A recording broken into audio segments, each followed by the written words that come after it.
silent scan.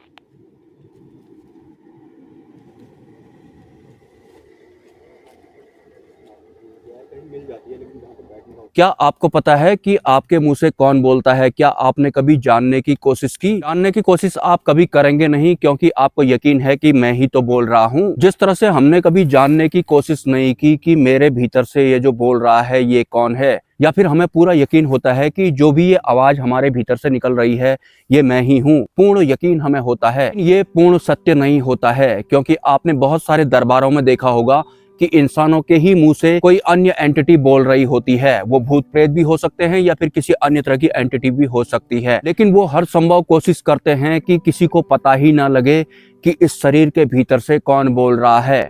देर दुरुस्त पता लगता है कि किसी के शरीर में कोई एंटिटी थी और वो बोल रही थी, लेकिन इन एंटिटीज का भी अपना अपना लेबल होता है। अपने अपने स्तर के हिसाब से या फिर अपनी चालाकियों के हिसाब से ये अपना प्रकटीकरण करते हैं। मतलब उस इंसान को तो पता लगता ही नहीं है जिसके भीतर से ये सब कुछ कर रहे होते हैं, बोल रहे होते हैं। स्पेशली बोलने को अगर मैं लूँ तो। और हम इंसान कैसे होते हैं, हमारे इस जीवन में बहुत तरह के हमारे टारगेट्स होते हैं या फिर सपने होते हैं, और जो इनविजिबल एंटिटीज होती हैं, किसी किसी का कोई मकसद होता ही नहीं है, वो बिना मतलब के ही ये सब करते हैं। वो बिना मतलब के ही कुछ भी क्यों करते हैं? क्योंकि इस प्रकृति को उन्हें गतिमान भी रखना होता है। वास्तव में ये सृष्टि असली है तो इसमें बिना मतलब की ही हलचल होगी, हमारा उन पर ध्यान ही नहीं जाएगा। जैसे कि पेड़ों के पत्ते हिलेंगे, अपने आप ही कहीं पे हवा आ जाएगी, या फिर पानी बहेगा, या फिर बरसात आ जाएगी, थोड़ा बहुत आसमान में गुब्बारा जैसा दिखाई देगा, या फिर कुछ ऐसी एक्टिविटी होगी जिन पर हमारा उतना ध्यान नहीं जाएगा, लेकिन इनडायरेक्टली वो एक सिग्नल जैसा होता है कि अरे ये किसी बहुत बड़े दिव्य शख्स की सृष्टि है, जो खुद या फिर जिसकी सृष्टि खुद इतनी ब्रॉड है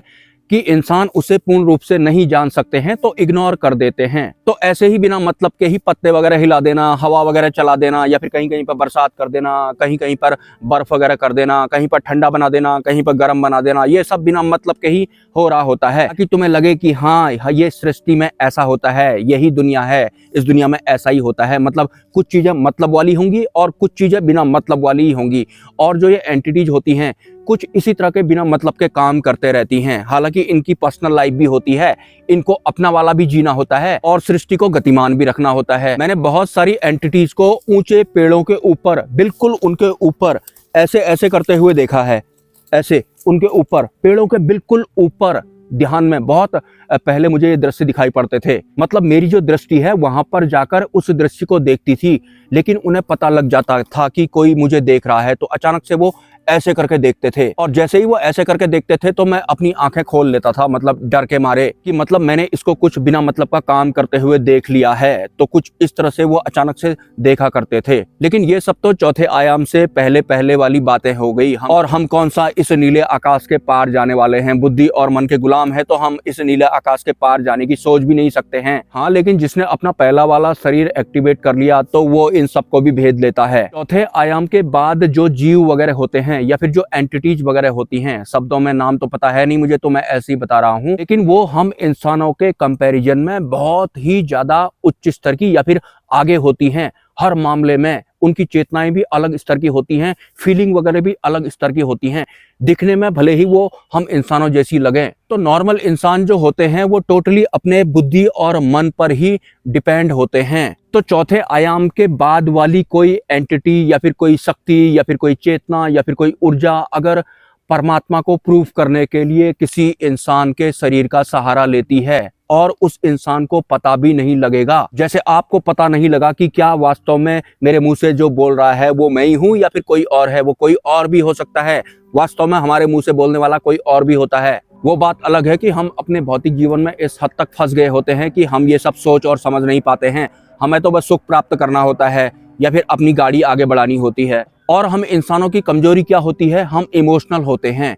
मतलब कोई भी अगर दृश्य हमें दिखाई पड़ेगा जिसमें कि कुछ दुख वगैरह होगा तो हम बहुत जल्दी इमोशनल हो जाते हैं। तो अगर ये प्री प्लान्ड के साथ किसी इंसान का चुनाव करके एज ए परमात्मा अपने आप को प्रकट करते हैं और उस इंसान की हालत भी ये वैसी कर देते हैं कि किसी भी दूसरे इंसान को उनको देखने के बाद उन पर दया जैसी आएगी, या फिर वो उन पर हंस भी सकते हैं। इंसान कुछ भी कर सकते हैं, लेकिन मोस्ट ऑफ लोगों को उन पर दया जैसी आएगी। अगर आपको किसी इंसान पर दया आती है लेकिन उसके बोलने का सब कुछ बिल्कुल अलग है, वो बहुत बड़े लेवल की बात करते हैं, हमारे इस पृथ्वी लोक से आगे की बात करते हैं। तो जरूरी नहीं है कि वो वास्तविक परमात्मा होंगे, वो कोई एंटिटी भी हो सकती है जो उस इंसान को खुद भी नहीं पता लगने देगी कि वो है कौन। और हम इंसानों को बेवकूफ़ बनाना बहुत आसान होता है, क्योंकि बुद्धि और मन पर हम डिपेंड होते हैं। फिर हमारे मन को जो भा जाए या फिर हमारे मन को जो संतुष्ट कर दे, हम उसी के हो जाते हैं। ये इन एंटिटीज को बहुत अच्छी तरह पता होता है। जागरूक रहना है आपको, अलर्ट रहना है, बुद्धि और मन के मामले में रहना है, इनका इस्तेमाल करके अलर्ट नहीं रहना है, इन दोनों के मामले में अलर्ट रहना है। दृष्टा के तौर पर भी आप कह सकते हैं। मैं ये नहीं कहूँगा कि ब्रांड न्यू जो परमात्मा मार्केट में या फिर इस पृथ्वी लोक में आए हैं वो वास्तविक हैं या फिर वो वास्तविक नहीं हैं, लेकिन जो भी इंसान चेतनाओं के जिस तल पर इस भौतिक जगत में सर्वाइव कर रहा होगा, उसी हिसाब से वो इन सबको समझ पाता है। और 99% इस पृथ्वी लोक के इंसानों का तल ये है कि वो बुद्धि और मन के तल पर सर्वाइव करते हैं, उसी से सोचते समझते हैं, उसी से वो मान्यताएं और धारणाएं बनाते हैं, और बहुत दृढ़ या फिर गूढ़ बन चुकी होती हैं मान्यताएं और धारणाएं। मन तो मान्यताएं बनाने के लिए हर संभव प्रयास करता है, नए नए ऑप्शन देता रहता है। और जिन भी लोगों ने आध्यात्मिक पुस्तकें लिखी थी वो एक पर्टिकुलर चेतना के तल पर उतरकर लिखी थी, लेकिन एक आम इंसान को आध्यात्मिक पुस्तकों में क्या दिखाई पड़ता है? उसे दुख हो रखा है, किताबें पढ़ के थोड़ा सुख हो जाएगा, बस इतना ही होता है इंसान। इन आध्यात्मिक पुस्तकों के भी बहुत सारे वास्तविक सत्य होते हैं।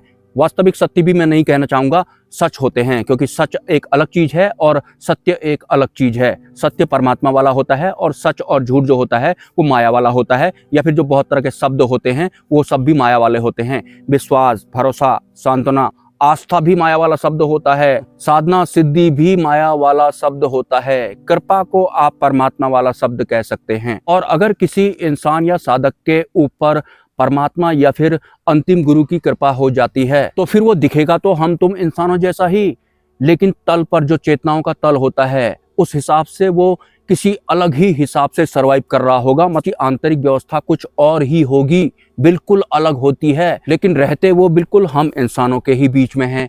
और एक आम इंसान जो बुद्धि और मन के अधीन होता है वो उन्हें नहीं समझ सकता है, वो तो सिर्फ बुद्धि को संतुष्ट और मन को तृप्त करने में ही अपना वक्त जाया करता है।